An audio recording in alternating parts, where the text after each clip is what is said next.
Hey kids, we are gonna make some enchilada casserole. This is a family favorite. It's super easy to do and really delicious and kind of goes a long way. Also easy to freeze. I'm gonna make a large one and one to put in the freezer. Small one for those nights you don't want to cook. It's easy to pull out and heat it up. So we're gonna start with some chopped onion and bell pepper. I would normally probably use green, but I had red this time. I'm trying to use it up. This is one of those things about food budgeting and using what you have. So we're using the red. So we're gonna put this in the skillet with a little bit of oil, get these veggies to soften just a little bit. And then we're gonna add the pulled chicken. This is the other half of that pulled chicken we made in the crock pot. We have some green chilies, some diced green chilies, some black beans, some petite diced tomatoes, some seasonings, some chicken broth. That's what we're gonna get started with.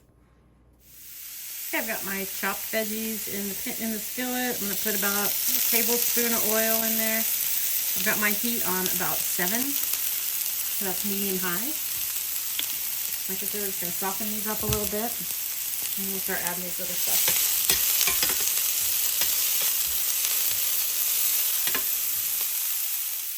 While my onions and bell pepper are sauteing, I'm gonna come over here and get my sauce ready.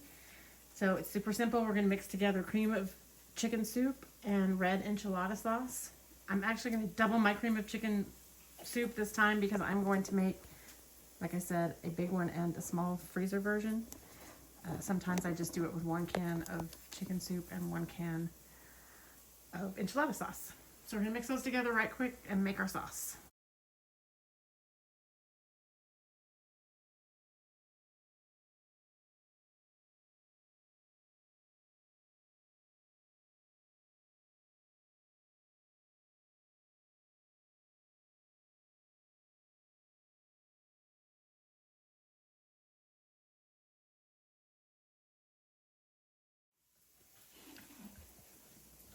And there you go, it's all mixed up. Okay, we just mixed our sauce right quick while this was cooking. It's kind of getting a little dark, but it's okay, they're just onions, they taste good like this. We're gonna put our chicken in. We're gonna add our black beans.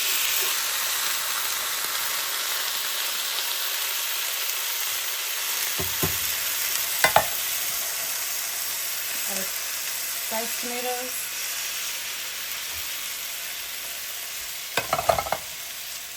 And our green chilies.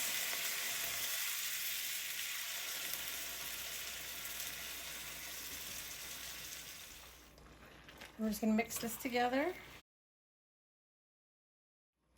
We've got that all blended. Now we want to put our seasonings in. There's 2 ways we can go here. You can do some taco seasoning. If you do this, I would start with about half a pack and then taste it and kind of season as you go. I don't know if it would take a whole package or not. This is quite a bit, so it might. But what I'm going to do is show you how to season it with the seasonings that you would have in a spice cabinet. So we're going to use ground cumin, garlic powder, chili powder, some crushed red pepper, and some salt and pepper. I'm going to do a half tablespoon of ground cumin. This is the thing that gives it the most Mexican food flavor. I'm just going to do 6 dashes of red pepper. Not much, to make that spicier if you like. I'm going to do a half teaspoon of chili powder. Kind of on the light side, actually.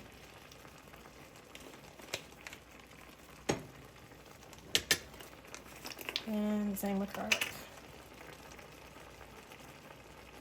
Quite a full half tablespoon. And then our usual about a half teaspoon of salt. And I always do that. And about a quarter of ground pepper or black pepper. And then you just want to get it all mixed together and then taste it. Adjust your seasonings as needed.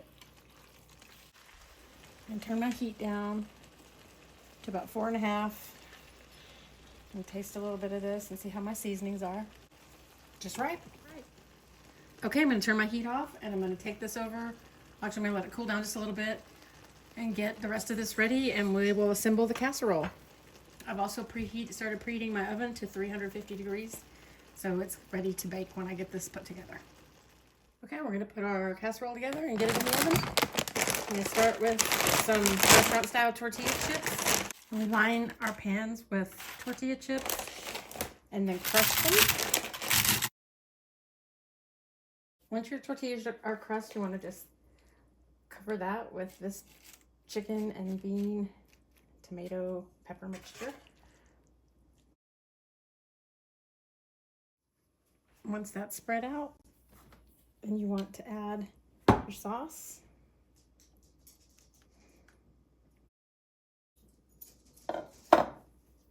Spread it out evenly. And then once that's finished, I'm going to add a layer of cheese. I've already shredded some cheddar.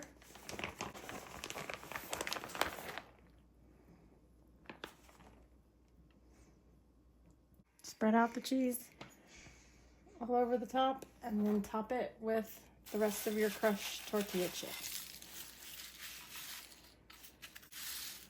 On the ones I freeze, I don't do this. I wait until I'm about ready to bake it. I thaw it out and then use fresh tortilla chips on top. Otherwise, they're all pretty soggy and you don't want that. So the one I freeze, I just leave like this. And then you put it in the oven and bake it at 350 for about 20 minutes till it's nice and bubbly. Take it out, let it cool for 5 to 10 minutes, and then cut and serve. For the one that's going in the freezer, I take some cling wrap and press it down to get all the air out, because as I always tell you, in the freezer, air is your enemy. And then I put the lid on it and freeze it until one of those days I don't feel like cooking. While that cooks, I'm going to clean up my dishes. I've already put all my ingredients and spices away. And that way, when the casserole is finished, we can eat dinner, and the only dishes we'll have to do are the ones we eat on. Okay, I've done all the dishes. It took 6 minutes to clean up everything. And now I still have 14 minutes left, and I'm going to make a side salad to go with. And in under 5 minutes, we have delicious side salads ready for dinner.